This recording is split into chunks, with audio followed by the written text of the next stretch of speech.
Ola a todos. Na clase de onte estivemos vendo que era a xenética forense, cales eran as súas principales aplicacións. Recordade que a xenética forense é a aplicación da xenética a resolución de problemas judiciais. Os xuíces o que nos piden basicamente son probas de paternidade, probas de criminalística biolóxica, pídenos tamén casos de identificación. Son raros, pero moitas veces en grandes catástrofes pois hai que facer moitos análisis. Bases de datos de ADN con fins de identificación criminal, do que vos falarei hoxe un poquinho máis en detalle. Finalmente tamén botamos unha man a outras áreas da medicina legal, rara vez a toxicoloxía. A toxicoxenética é unha ciencia que ainda ten moito que desenvolver. Máis frecuentemente a patoloxía forense porque un porcentaxe de mortes súbitas de orixe cardíaco son de orixe xenético e a única maneira de determinar a causa da morte é moitas veces utilizando técnicas xenéticas. Isto xa vos contei que pode axudar tamén os vivos.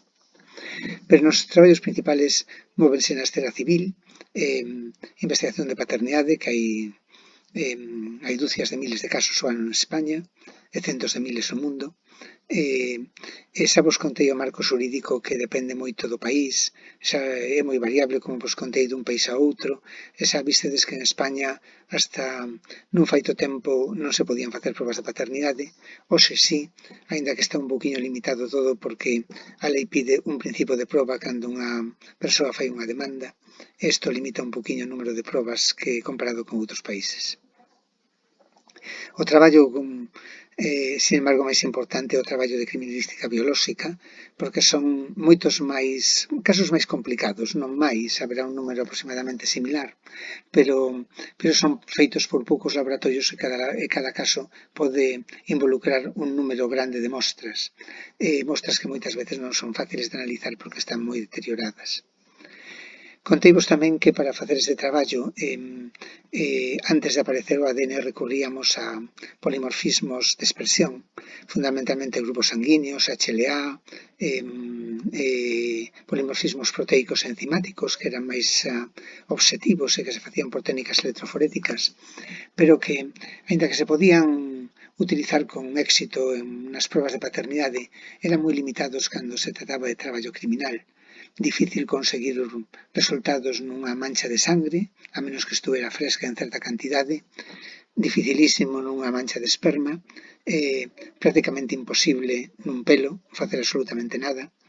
De aí que foi unha auténtica revolución cando se pudo por fin secuenciar o ADN e Alex Jeffreys e o seu grupo descubriu o DNA fingerprint, que xa sabedes que foi o polimorfismo dos minisatélites, repeticións en tande, longas, de máis de 15 pares de bases, e que son tremendamente polimórficos.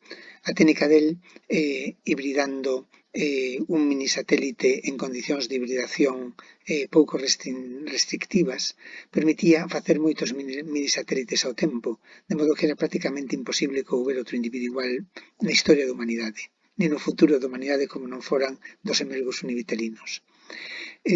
Sin embargo, esta técnica non se pode utilizar máis que nos primeiros casos porque moitos países as segundas opinións teñen que reproducir ou teñen que permitir a reproducción exacta do que fai a primeira opinión, a primeira pericia. Isto en Estados Unidos era importante, en outros países, e a técnica prácticamente quedou vetada. Apareceu, sin embargo, bastante pronto a posibilidade de facer os minisatélites de un en un, que é o que vedes aquí, con sondas que se chaman sondas unilocus, con sondas de locus único, que permiten facer minisatélites un a un. Son tan polimórficos que 3 ou 4 minisatélites se achegaban para poder facer unha identificación.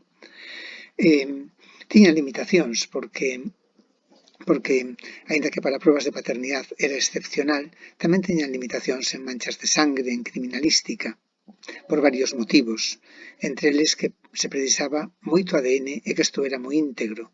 Isto non sempre se consigue, porque o traballo forense móvese moitas veces en mostras degradadas, moi pequeniñas. Isto, a maior parte dos casos criminales non daban para utilizar minisatélites utilizando sondas de locus único. Foi por eso unha revolución aínda máis grande casi que as anteriores, o descubrimento da PCR, que sabedes que levou por el o premio Nobel Karimulis. Non vos teño que contar a estas alturas da carreira que é a PCR, pero simplemente se o entendedes ben sempre como fotocopias de páxinas do libro, penso que chega abondo. Pero sobre todo foi importante o descubrimento ao principio da década dos 90 do polimorfismo dos microsatélites, os Short Tandem Repeats, STRs. Como sabedes, son repeticións en tándem curtas que teñen entre 1 e 6 pares de bases. Xa vos contei que en forense utilizamos por motivos técnicos as que teñen 4 e 5 pares de bases. Non son tan polimórficas como os minisatélites. De feito, en poder discriminativo, un minisatélite equivale a 4 microsatélites aproximadamente. O sea, hai que facer 4 microsatélites para ter o poder de un único minisatélite. Pero teñen moitas ventaxas. Primeira, que poden ser amplificados por PCR, porque os minisatélites, excepto con algunha excepción de algún minisatélite pequeniño, son demasiado grandes. Sabedes que a técnica de PCR non permite amplificar fragmentos moi grandes. Podes amplificar folla a folla do libro, pero non moitas páxinas á vez. Isto é vital porque xa vos dicía que normalmente partimos de ADN en cantidades moi pequenas. Tamén ten outra ventaxa grande, o tempo de análisis é moito máis rápido, o traballar con sondas é un traballo engorroso, lento, aínda por riba non se podía precisar o número de repeticións, era máis impreciso. Aquí os microsatélites, os Short Tandem Repeats, podémoslos clasificar polo número de repeticións. Esta persona que vedes aquí, por exemplo, unha persona que ten nun Short Tandem Repeat autosómico, polo tanto ten dous cromosomas, 7 repeats con esta AATG nun deles e 8 en outro. Teñen a ventaxa de que se poden analizar facilmente por electroforesis capilar, podense separar moi ben. A electroforesis capilar é unha técnica electroforética onde en tubiños capilares como estos que vedes aquí se poden separar fragmentos, co que se fai as secuencias, co que se fai a secuenciación Sanger capilar. Podemos facer unha PCR de moitos fragmentos á vez. Cando amplificamos un fragmento dun e un, chamámoslle PCR singleplex, pero podemos amplificar moitos fragmentos á vez dunha maneira moi sencilla, que consiste en que os primers ou os cebadores podemos marcalos cun fluorocromo, con un colorciño, de modo que o produto amplificado ten a cor do primer, e así podemos facer máis de 20 marcadores a un tempo. A PCR multiplex, toda a técnica funciona da seguinte maneira: amplificamos moitos microsatélites a un tempo, cada un marcado con 4 ou 5, temos 4 ou 5 cores distintas nos que podemos marcalo.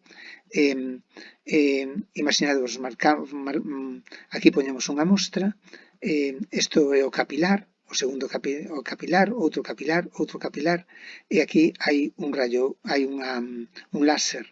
A medida que pasa os fragmentos máis pequenos dan un pico, neste caso foi un vermello. Mais adiante entra un amarelo neste pico. Mais adiante entra outro e outro e outro, e así vai aparecendo un perfil que se chama electroferograma. Isto é un electroferograma dos que xa tiñamos dispoñibles na década dos 90.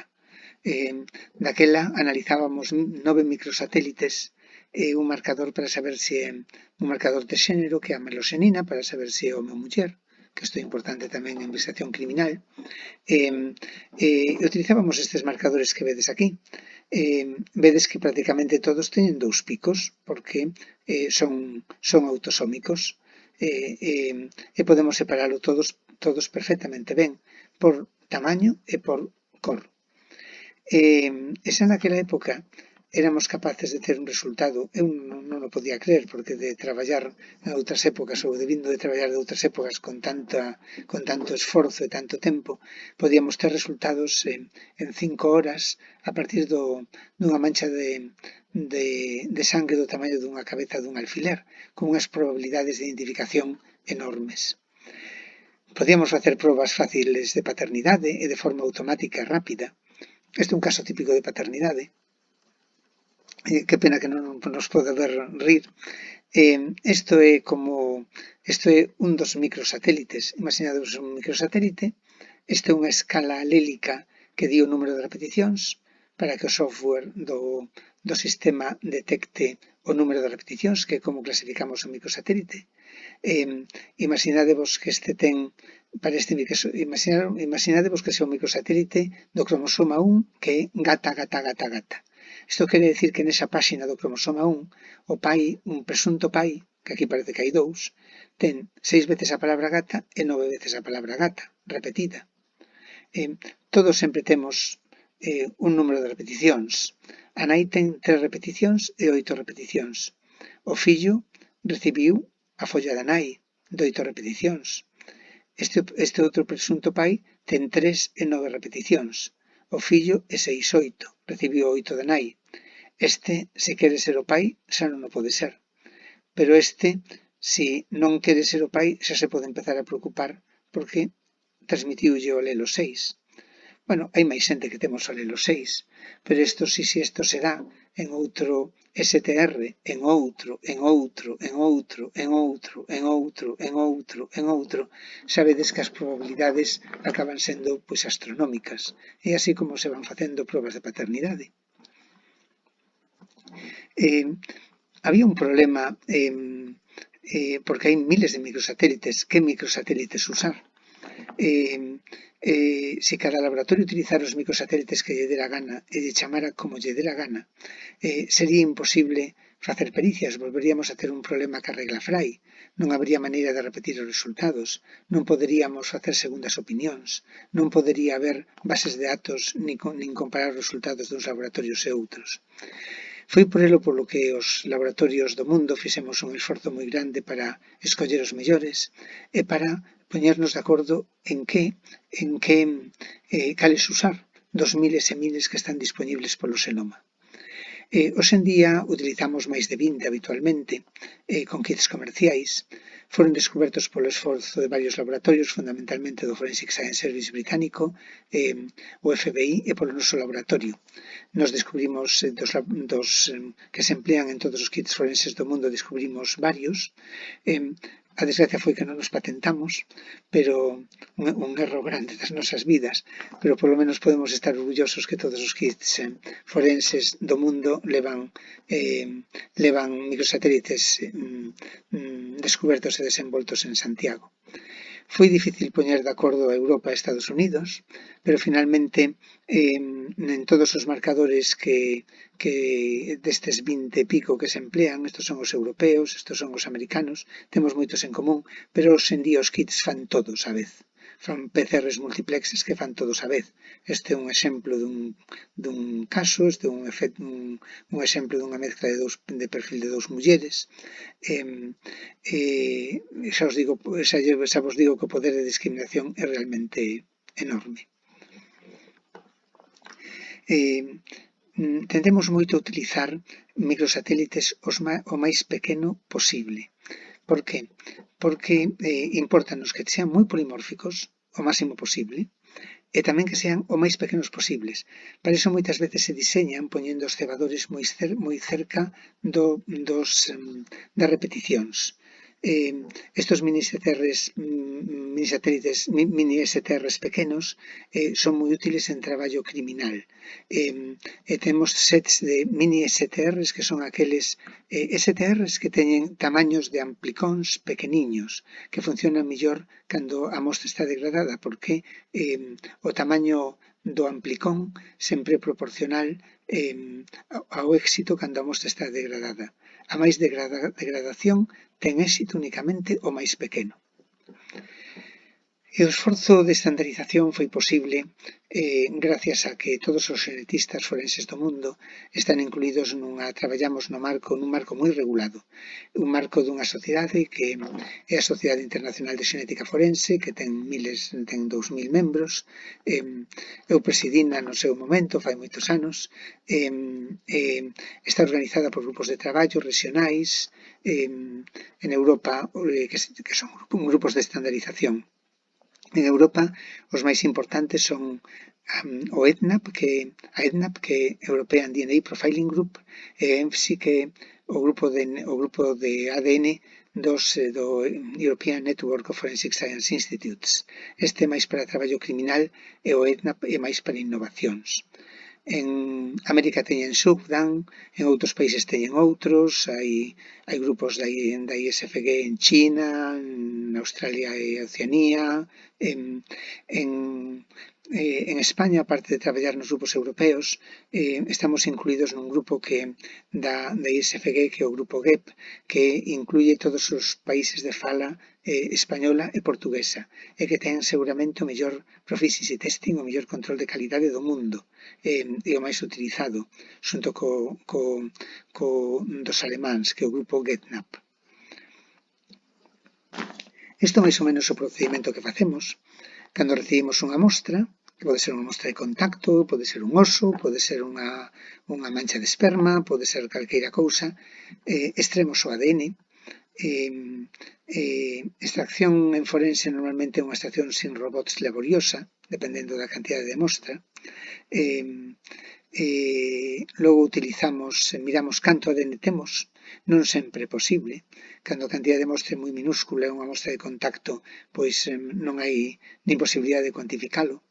Logo facemos por PCR con termocicladores, facemos unha PCR multiplex e amplificamos eses 20 microsatélites que vos decía. Separamos os microsatélites con secuenciadores automáticos, secuenciadores capilares para facer un análisis de fragmento e temos un electroferograma que logo analizamos. O traballo de xenética forense é moi distinto do traballo no laboratorio clínico. No laboratorio clínico que se ve aquí, traballamos con moita máis cantidad de ADN, non temos que ter tanto medo ás contaminacións cruzadas, podemos utilizar procedimentos automáticos de extracción e de traballo. O laboratorio forense é moito máis meticuloso, o gran risco é a contaminación cruzada, todo ten que estar máis limpo que para o COVID, porque máis limpo que para prevenir as infeccións do COVID co que estamos. ADN pode estar en calquera cousa, as mostras sempre son críticas en cantidades subnanográmicas de ADN, de modo que os procedimentos teñen que ser moi manuais e laboriosos. Isto é máis ou menos como traballamos no laboratorio. 90% do traballo faise con microsatélites, cando as mostras son moi degradadas podemos utilizar os mini STRs, pero é unha serie de probas que son útiles por unha serie de casos complementarios que os microsatélites non poden resolver. Entre elas vou falar do ADN mitocondrial, do ADN dos cromosomas sexuais e particularmente do ADN do cromosoma Y, as novas tecnoloxías que son os SNPs. ADN mitocondrial sabedes que é un ADN pequeniño, que é de transmisión materna, que ten un ADN que ten máis ou menos 17.000 ou un poquinho máis pares de bases, comparado cos 3.300 millóns de pares de bases do ADN nuclear. Non é tan variable como pode ser o ADN nuclear en total, obviamente, pero ten unha rexión que é o que se chama D-loop, que ten dúas rexións hipervariables que pódense facer por secuencia. O sea, secuenciase o ADN mitocondrial, isto é unha secuencia dun secuenciador automático, e vedes aquí as bases. Hoxe en día, normalmente secuenciamos todo o ADN mitocondrial, aínda que a maior parte da variación está no bucle D, nesta parte de aquí da rexión control do ADN mitocondrial. Cal é a ventaxa do ADN mitocondrial? A ventaxa é que en cada célula, en cada microsatélite temos dúas copias, unha paterna e outra materna, de ADN nuclear. pero temos miles de copias de ADN mitocondrial en cada célula e, polo tanto, as probabilidades de ter unha molécula intacta para poder amplificar son moito máis grandes. Isto fai que o ADN mitocondrial funcione moito mellor cando as mostras son degradadas. Obviamente non se pode utilizar en probas de paternidade porque é de herdanza materna, o sea, os meus fillos teñen o ADN mitocondrial da miña muller e son iguais entre sí. Os meus irmáns teñen o ADN mitocondrial da miña nai. Pero é unha proba que é particularmente importantísima para os pelos e cabelos porque prácticamente, a menos que teñan un poquinho de raíz intacta, non teñen ADN nuclear. Cando a raíz do pelo está en fase teloxénica, está morta, está queratinizada, non hai ADN nuclear, pero hasta na punta máis punta do pelo hai ADN mitocondrial. É por eso útil en pelos, en mostras mal conservadas, en a identificación de linaxes maternos, é o que temos, porque o poder de discriminación nestes casos non é equivalente aos marcadores autosómicos. Aquí tedes outra vez o ADN mitocondrial. Xa vos digo que particularmente na zona do bucle D donde ten máis variación, e as aplicacións son fundamentalmente a que vos digo en criminalística, especialmente para pelos. Vale moito para reconstruir linaxes, e así foi feita a primeira aplicación que se publicou de ADN mitocondrial, foi a identificación da familia do Romanov. Sabedes que a familia dos zares de Rusia foi asesinada durante a Revolución Bolchevique e apareceron en Ekaterimburgo anos máis tarde, moitos anos na década dos 90, apareceu un montón de restos óseos, 100 e pico restos óseos, dos cales 10 ou 12 estaban separados e había sospeita de que podían ser os restos da familia dos zares, da familia do zar, que non se teña atopado. Non era, había claras sospeitas porque dous dos restos tiñan pezas dentarias que estaban empastadas con ouro e porcelana. Imagino que daquela en Rusia a familias dos zares e pouco máis, pero había que probalo. Por elo colleuse ADN mitocondrial dos restos, colleuse unha mostra de descendentes vivos por liña materna, nun caso o príncipe Philip, o duque de Edimburgo, noutro caso bisnetos do zar Nicolás II, e foise para atrás.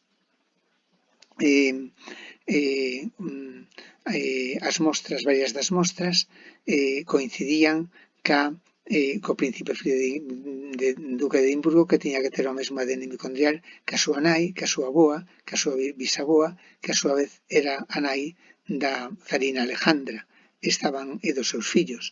Estaban o ADN mitocondrial dos fillos da zarina e de todos os fillos, incluído Anastasia, que a lenda decía que escapara, e de feito había unha muller que reclamaba ser filla de Anastasia, que era recoñecida polas familias reais, que tamén foi publicado que non era, que era unha impostora, e igual se fixo cos restos do zar. Se vos fixades, unha das cousas que foi importante na da familia Romanov era que, para a identificación e dar valor a identificación, é que tiñan unha heteroplasmía. Unha heteroplasmía é a presencia de dous linaxes na mesma mostra. Por exemplo, A e T na mesma posición. Hai heteroplasmía de longitude, que, por exemplo, ter un número distinto, ter A é de sustitución.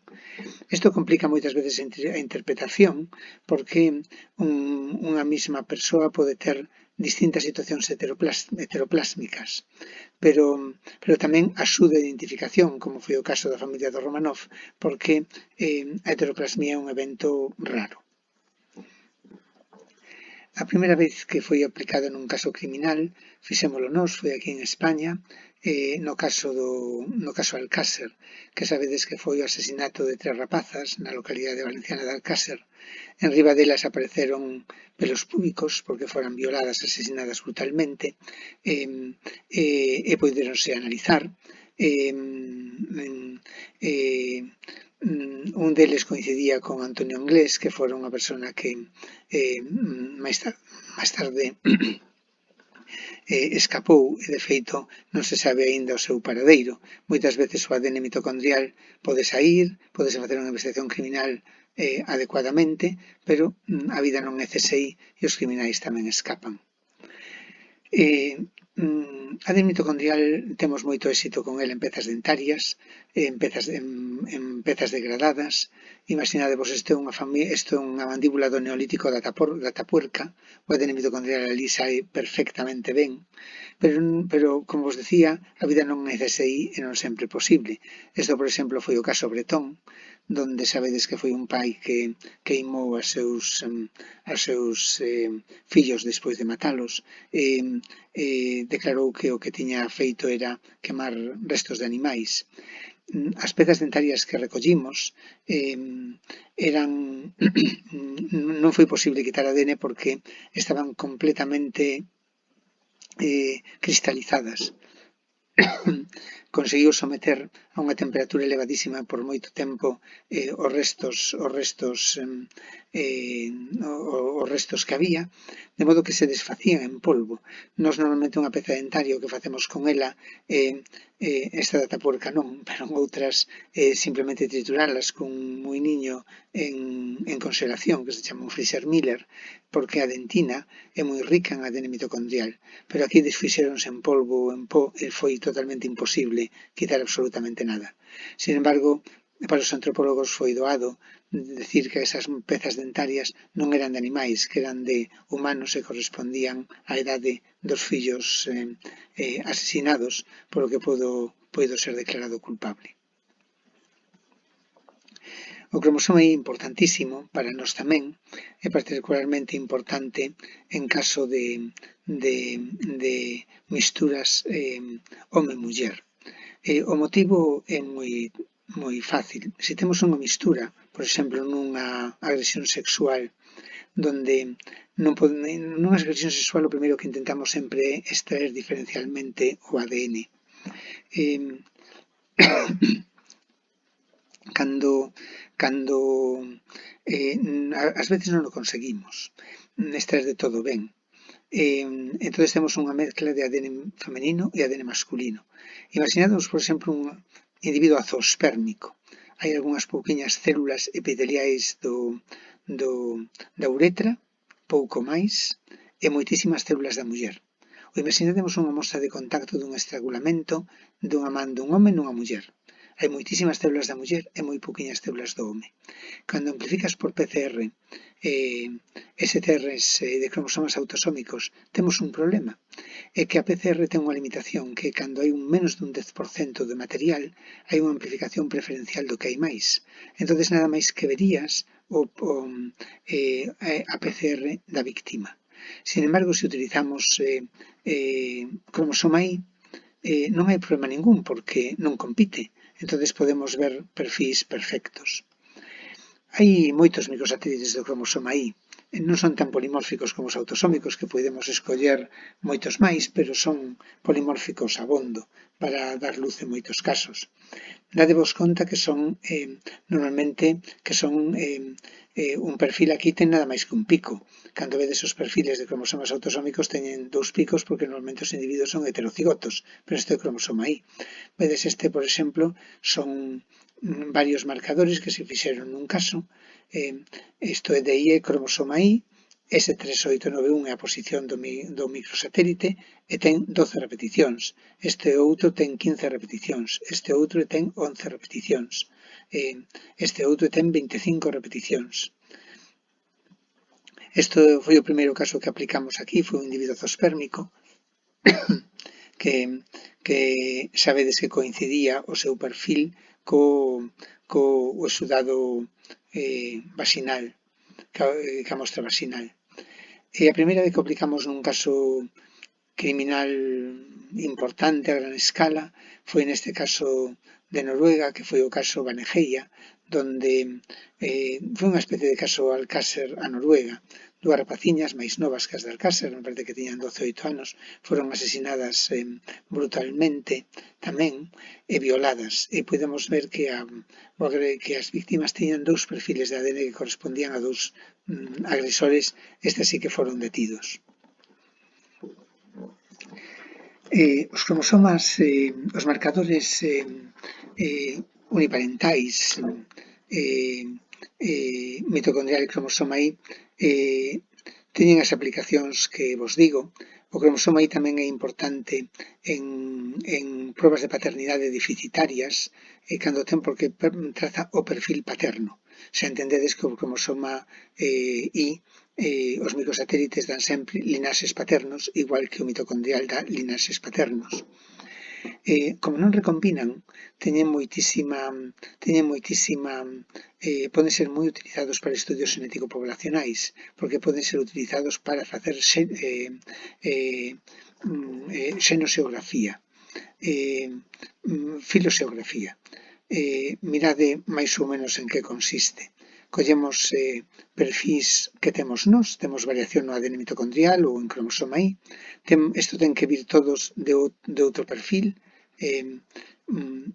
separado por unha base ou dunha repetición, no caso dos microsatélites, este de outro, este de outro, este de outro, este de outro, este de outro.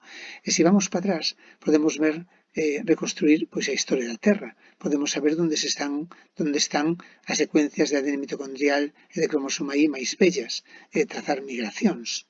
Foi por isto polo que podemos saber, ainda por riba, como sabemos cal é o tempo de mutación, cada canto tempo se fixa unha mutación, podemos facer en cada haplogrupo, podemos saber de canto tempo data. Isto foi o que nos permitiu ver, por exemplo, saber que a especie humana Homo sapiens actual ven de África, podemos saber como saímos de África.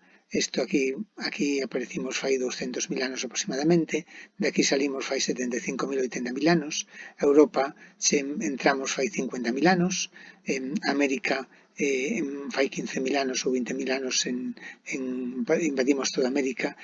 Isto permitiunos ver, isto é a base hoxe en día máis importante da xenética de poblacións, ainda que hoxe en día tamén podemos analizar xenomas completos e podemos ver máis, ainda cousas máis en detalle. Pero claro, o problema que teñen é que son moi dados a subestructura.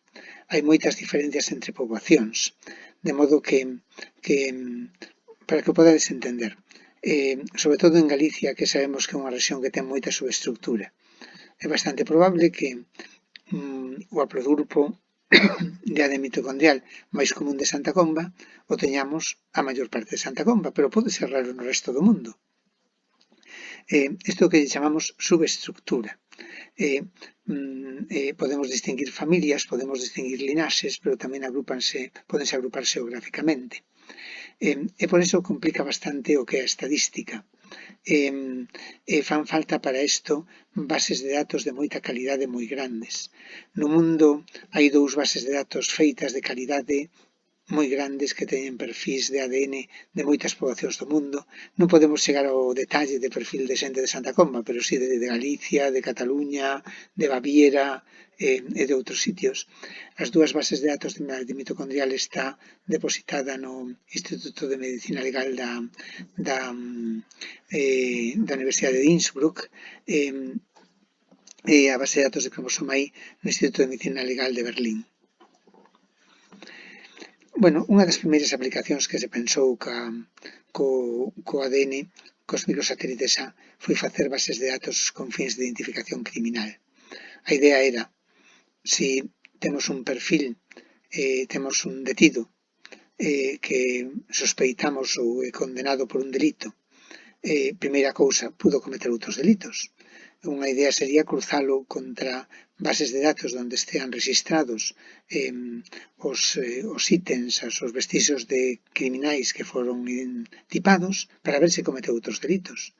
Tamén para outra cousa, se cando sala da cadea ese criminal, imaginadevos un agresor sexual que teña moita recidiva, que son moi reincidentes, comete outro delito, rapidamente pode ser trazado. Esa non comete un terceiro. E así polo que os países se empezaron a facer bases de datos en todo o mundo, legisladas de forma moi diferente duns países para outros. O primeiro país que tuvo a primeira base de datos foi, bueno, estas son como son as bases de datos, bueno, esta é española, contareina despois, porque a primeira de todos que se fixo foi a de Reino Unido, primeiro a de Inglaterra, logo a de Escocia, logo a de Gales, toda o Reino Unido primeiro, logo a Australia, Nova Zelanda,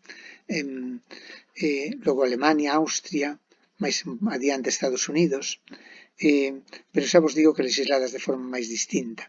A máis grande do mundo todavía hoxe en día de Reino Unido, porque ten unha legislación moi aberta, na que meten na base de datos todo o mundo que a xuizo da policía pensa que deba ser metido por cometer algunha falta ou algún delito.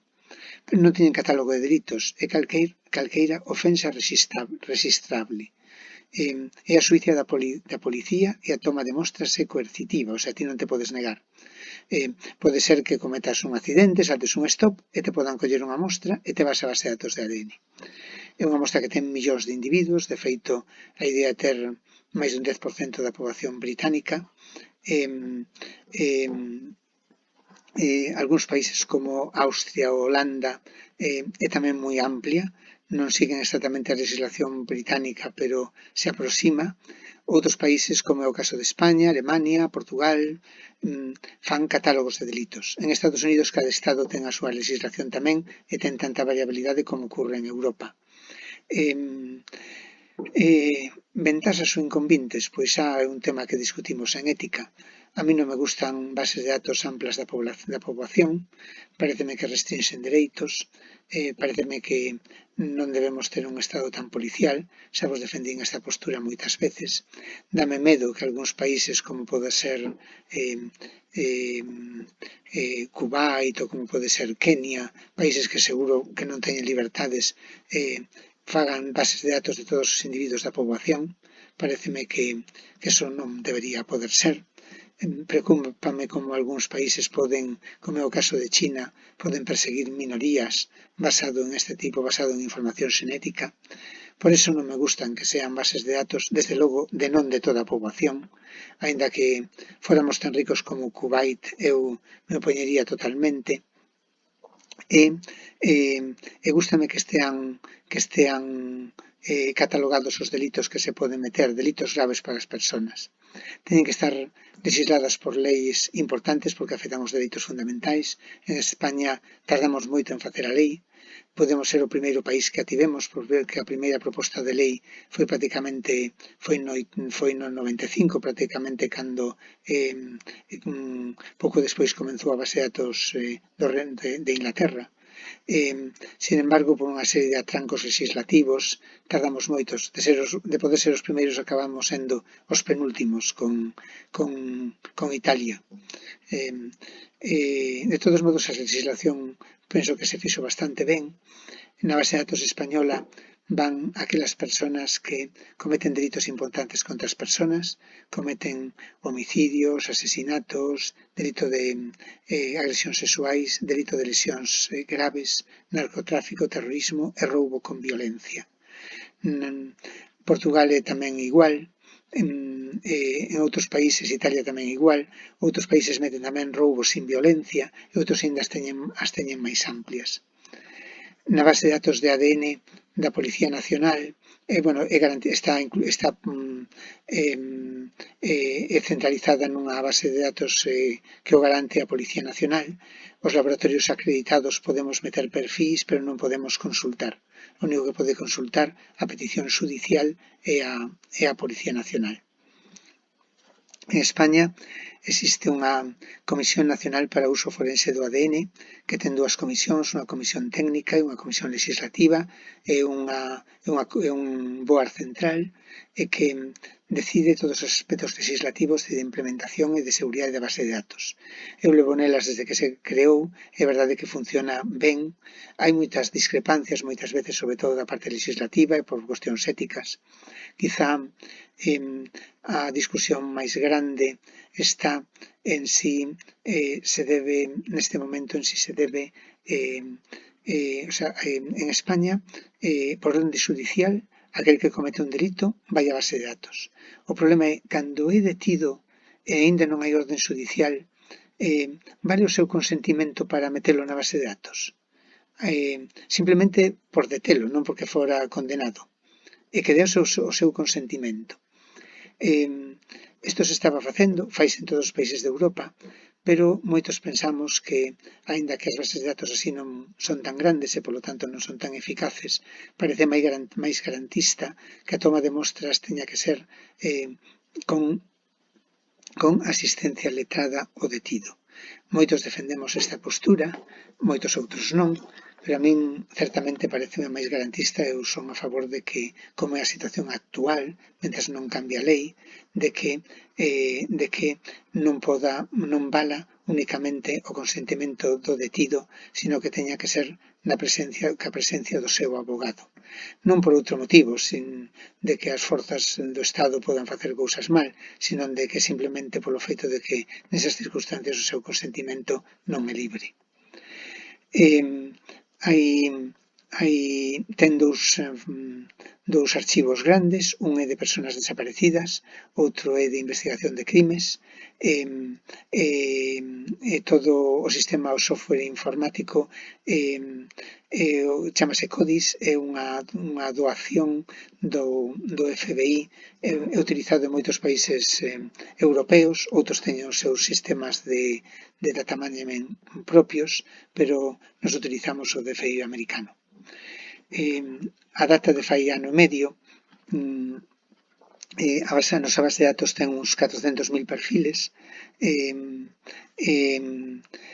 e conseguiu, pois, de momento, xa deben pasar de 15.000 coincidencias, o sea, individuos que poden ser detidos e imputados pola coincidencia que escena do crimen, e tamén hai un intercambio moi fluido de información cos países de PRUM. Non hai bases de datos interconectadas, pero se mandan os perfis e se mira se hai coincidencias.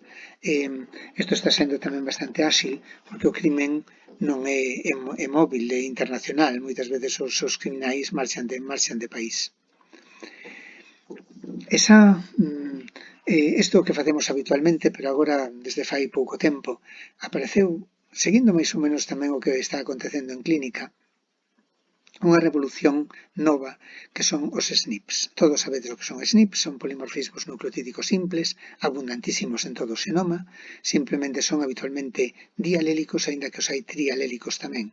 É dicir, nunha posición do xenoma, por exemplo, nunha folla do libro dun cromosoma autosómico, hai unha persona que ten unha T e unha persona que ten unha A nesta posición. O sea, xente podemos ser TT, TA ou AA. Cal é a ventaxa? A ventaxa dos SNPs é que son moi pequenos.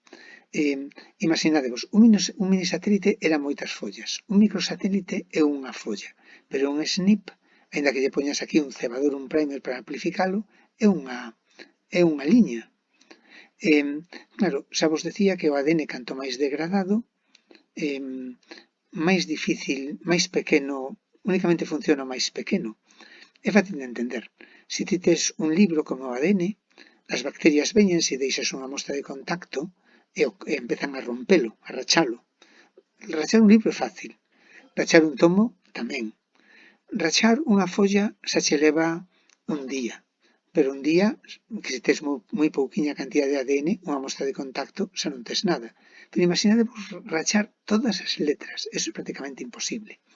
E foi polo que un consorcio europeo, que coordinamos nós, que se chamou o Consorcio SNP4ID, decidiu escoller SNPs en cromosomas autosómicos o máis úteis posibles para este tipo de aplicacións. Claro, son menos polimórficos que os microsatélites e fan falta para poder ter o poder de identificación que temos cos microsatélites, facer máis de 50, pero temos abondo onde escoller. Escollimos 52 e a verdade é que sabimos que aquilo funcionaba moito mellor. Xa no 2005 vimos que, por exemplo, cando tiñamos manchas de sangre dun microlitro que, que, que non é nada, que degradábamos por un ano, tiñamos nada máis que un 9% de éxito utilizando microsatélites, pero un 100% utilizando SNPs. Son moi interesantes para mostras de contacto, para obxetos persoais, para tarxetas de crédito, cordas de estrangulamento, e a verdade que foi que foi mm, que foi un éxito tamén para aplicación para catástrofes, cando as mostras están moi degradadas. A primeira aplicación foi no OCS, nas Torres Semelgas, donde imaginadevos como estaban os cadáveres das zonas donde chocaron os avións, estaban totalmente queimados e non salían os STRs, pero os SNPs e moitos deles saíron e se poderon facer identificacións. O mesmo ocurriu co tsunami asiático, que podemos identificar, facer perfís de cadáveres que estaban totalmente putrefactos e que os microsatélites non saían, en restos de enterramentos de fai tempo de identificación de víctimas de guerras ou de desastres como da guerra civil, en casos da vida real.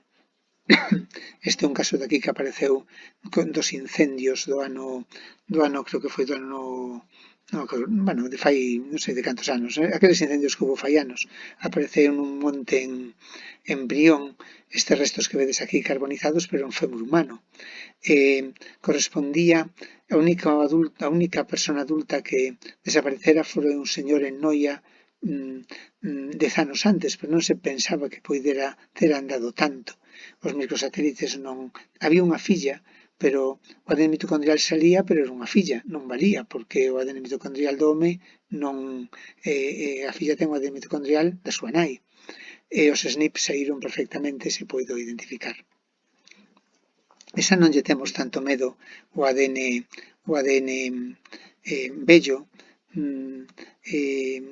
non podemos utilizar as mesmas técnicas que os arqueólogos, que sabedes que foi secuenciado pois, o ADN dos denisovanos, do Neandertal, pero é moito máis en seguridade. O traballo forense é un traballo que non admite dúbidas, pero incluso en mostras moi degradadas moitas veces conseguimos resultados bons, e particularmente porque temos tamén outras ferramentas. Por exemplo, esta foi unha desenvolta polo noso grupo, que escoller SNPs en áreas que están protegidas por nucleosomas. Sabedes que o ADN se envolve nos nucleosomas para formar as histonas. E claro, os SNPs que están en estas áreas protegidas, a degradación ten que romper primeiro a coberta proteica do nucleosoma e funciona moito mellor. Tamén utilizamos moito indels porque son máis obxectivos. Indels son polimorfismos de sección de elección, que son teñen ventaxas tamén técnicas para poder ser analizados. E vou un pouco rematando, contando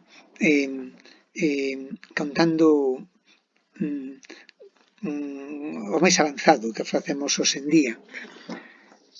Mirade, hasta ahora que vos contei, para facer un caso, ten que haber algo para comparar.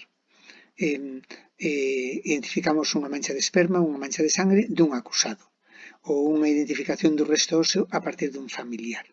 Pero, que pasa se temos unha mancha de sangre, unha mancha de esperma, un coitelo, e non hai culpable? Podemos axudar tamén ali. Isto que vos teño aquí tamén é unha cousa moi importante que ten que falar para que vexades a importancia que ten tamén o que vos vou contar agora, que é o fenotipado forense por ADN. Este é un proxecto importante que se chama Proxecto Inocencia, que empezou en Estados Unidos e agora hai en todos os países do mundo. Esta diapositiva tamén é un pouco bella. Ali o que fixeron foi, por unha iniciativa destes homes que vedes aquí, foi naqueles casos de condenados a morte ou penas graves de prisión en Estados Unidos, no que había todavía mostra de ADN que se podía analizar cas técnicas máis modernas, pois facelo, analizalo. E sabedes a sorpresa, xa levan máis de 400 exoneracións. Encontráronse máis outros que eran os reais culpables, pero máis importante, moita xente que levaba condenada a penas tan importantes, a cadeas tan importantes, eran completamente inocente. E sabedes unha das razóns máis importantes, aparte de falsas confesións e persurio, é eyewitness misidentification, mala identificación por testigos. Os testigos oculares fallan moitísimo. E o recoñecemento en roda, os xuíces tiñan que ser moi precavidos para atribuirlles algo de valor, porque este é un erro moi importante. Por todo isto que vos vou contando, é cada vez máis importante facer fenotipados biolóxicos, o que se chama forensic DNA phenotyping. Moitas características físicas son determinadas xenéticamente e podemos determinalas máis ou menos ben. O Forensic DNA Phenotyping, o fenotipado forense por ADN, inclúe analizar características visibles externas, fundamentalmente cor da pel, cor dos ollos e do pelo, morfoloxía do pelo, características faciais, e outras cousas que vos vou contar. Tamén saber de onde somos, esa mostra de onde é o individuo que a deixou. É de aquí, é de Asia, é americano, é africano, e por último, que idade ten. Estas tres cousas se pode facer, algo se pode facer. Non é para utilizar na fase para culpar un individuo, é unha ferramenta de investigación, é buscar testigos biolóxicos, logo a proba hai que facela con outras probas de ADN, pero permite efectivamente, cando tes moitos sospeitosos, pois reducir o grupo, permite orientar as investigacións, é tremendamente útil tamén en casos de identificación de persoas desaparecidas. E que podemos facer hoxe en día? O que máis avanzados estamos en pigmentación. Particularmente cor dos ollos. Cor dos ollos son estes SNPs os que os poden determinar e máis ou menos facémolo bastante ben. Incluso os fenotipos máis extremos, cor azul e cor marrón oscura, clavámolos. Pero incluso os fenotipos máis intermedios somos moi bons, polo menos en poboacións europeas. Non malos en cor da pel e cor do pelo, ainda que o pelo cambia, moi bons en pelo pelirroso, porque isto é bastante fácil. Estes son os SNPs que vedes aquí, que facemos para determinalo. E temos programas informáticos que a partir dunha mostra que desenvolvimos nos, que axuda dos matemáticos da Universidade de Santiago, e que determinamos cal é a cor. A altura é moi complicado, calvicie non mal de todo, hai que facer moitos SNPs e temos unha área debaixo da curva do 74, digamos que predecimos máis ou menos, non ten unha heredabilidade alta, pero ainda non somos completamente bons predecindo. Somos bons predecindo con máis dun 80% de probabilidade se a xente ten o pelo liso ou o pelo rizo.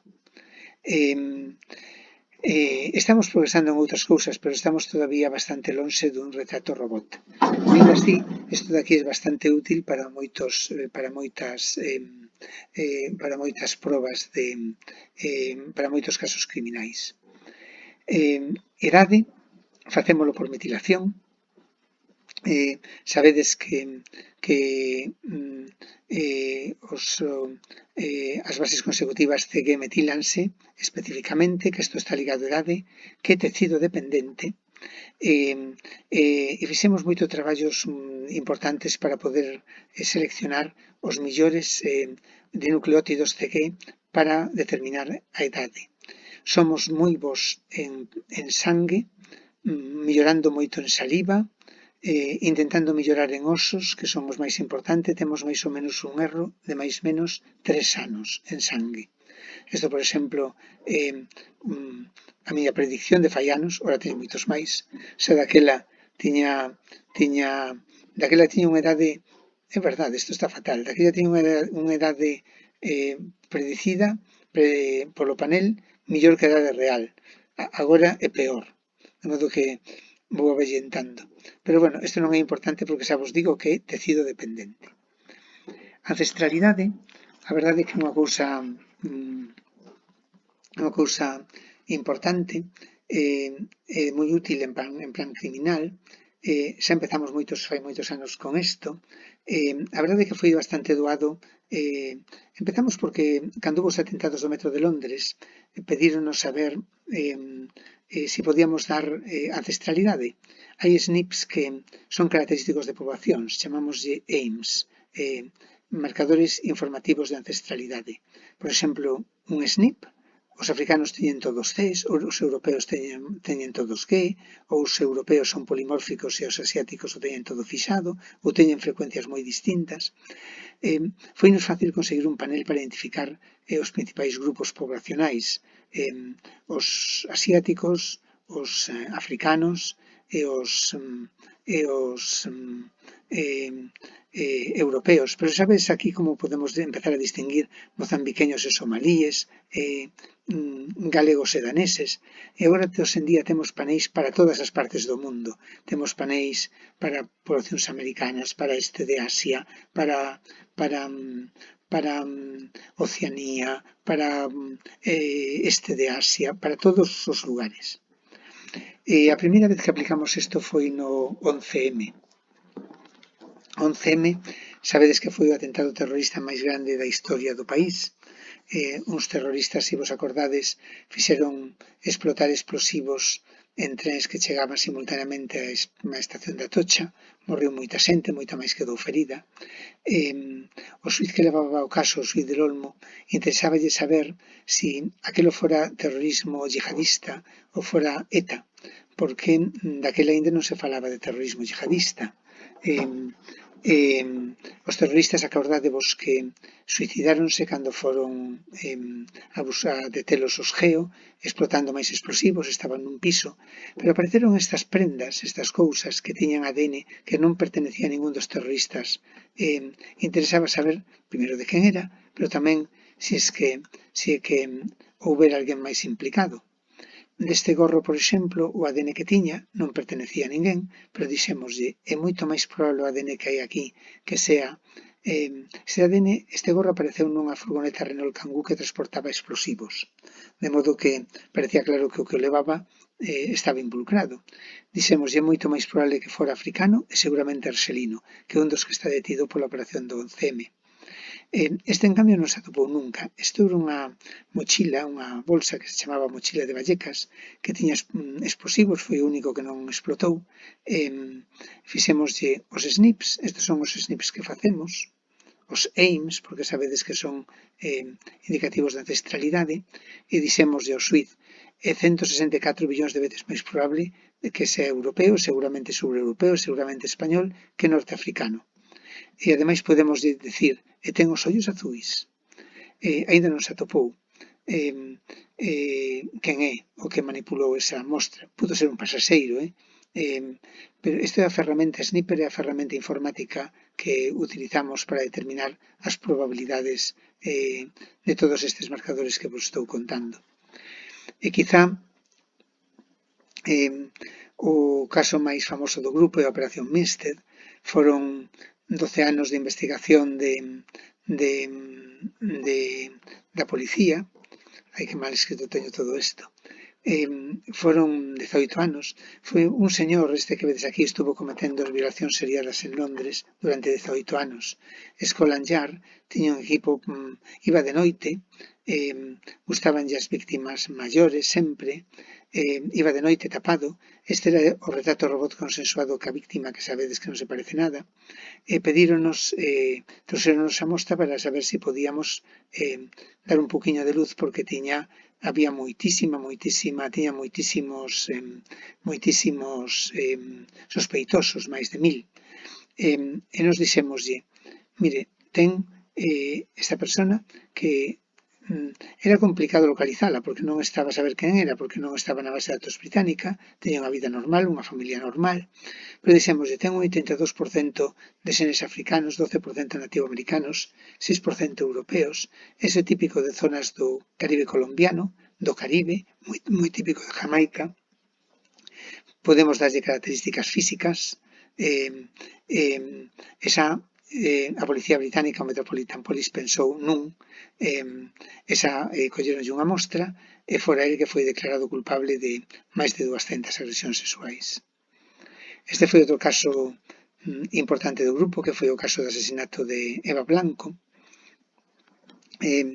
Fora esta rapaza que foi asesinada na localidade e violada na localidade madrileña de Algete.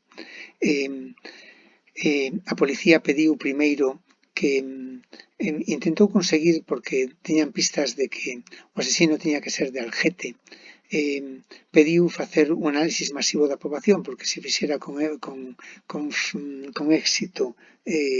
no Reino Unido nunha ocasión, pero o xuíz pensou que aquilo non era efectivo e que era moi caro e non o deixou facer, a pesar de que o alcalde fixera un bando. E moito máis tarde, casi cando o crime estaba a punto de expirar, a Guardia Civil trouxe unhas mostras e fixemos todo, marcadores de AIMS, fixemoslle marcadores de pigmentación e dixémoslle, é centos de millóns de veces máis probable que sea norteafricano e seguramente marroquí. Clavamoslle o color dos ollos, o color da pel, o color do pelo.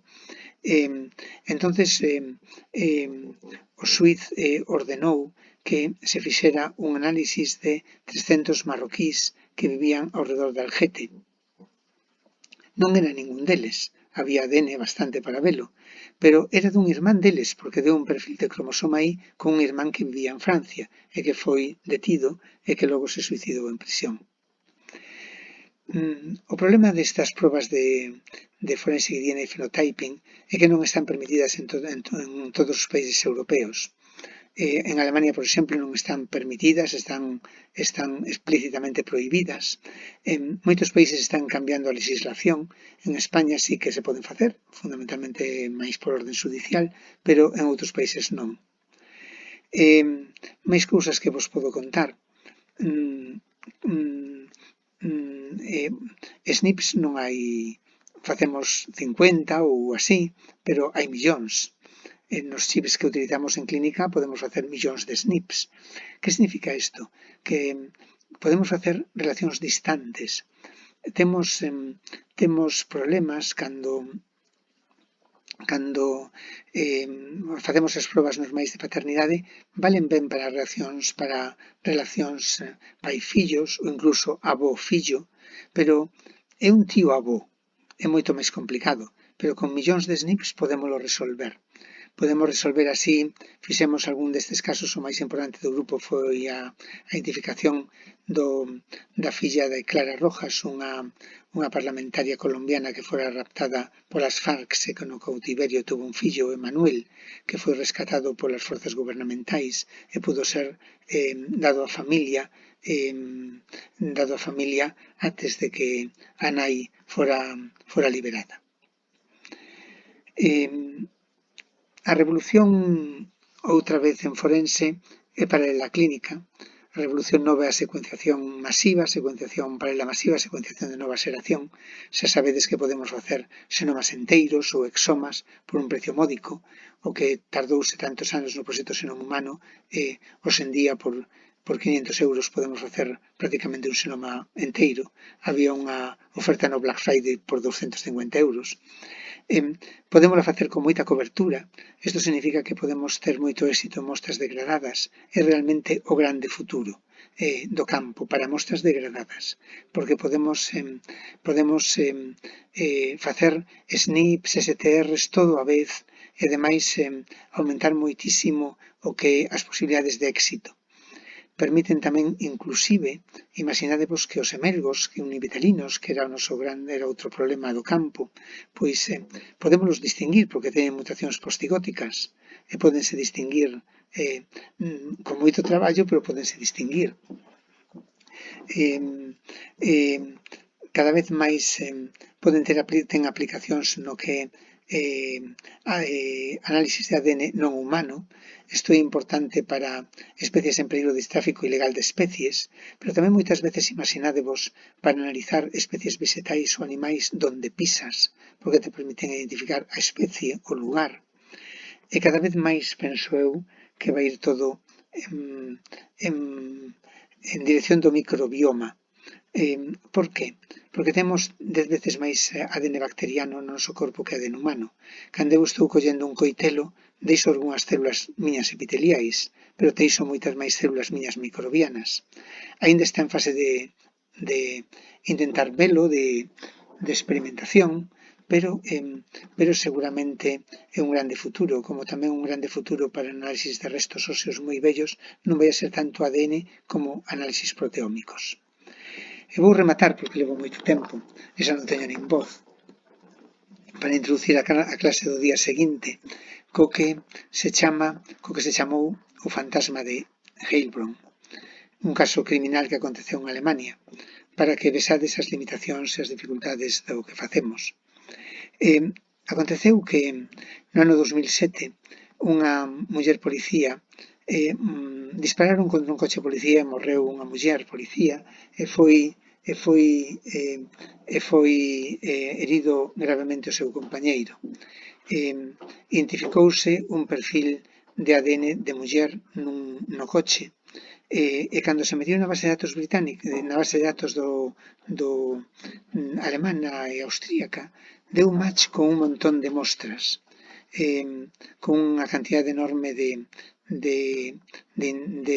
casos. A verdade é que non pasaba un mes cando había outro caso que esa muller criminal cometera outro crimen. A población alemana estaba toda asustada e era rara o mesmo que aparecía a noticia de que outra vez a muller en serie asesina cometera outra vez outro delito. Había cousas divertidas porque había sempre unha mezcla con mistura moi frecuentemente de ADN de varón, aínda que o ADN predominante era sempre o ADN da mesma muller. Cometer outros asesinatos, roubos con violencia, tráficos de drogas. Estaba buscada, daba unha recompensa de 300.000 euros asesinas en serie. Ao final apareceu, era unha pobre mulleriña que estaba retirada e que estaba na súa casa e que traballaba nunha fábrica de hisopos que son os que utilizaba a policía. Esa muller que xa estaba retirada o que facía era como proba final do control de calidade, coller o hisopo e mirar se estaba ben prendido e tocaba cos dedos. A policía daba por feito que aquilo estaba esterilizado e era o que utilizaba para facer as colleitas nos casos criminais. Por iso aparecía sempre o perfil desa muller. Non había ningún ADN, ningunha asesina en serie, eran só varones distintos os que producían as cousas. Isto que indica, non foron as probas de ADN o que fallou foi o contexto e a interpretación nos que se fixo que facía a policía dos resultados. Isto veme moi ben para introduciros a clase que ven e nada máis por hoxe.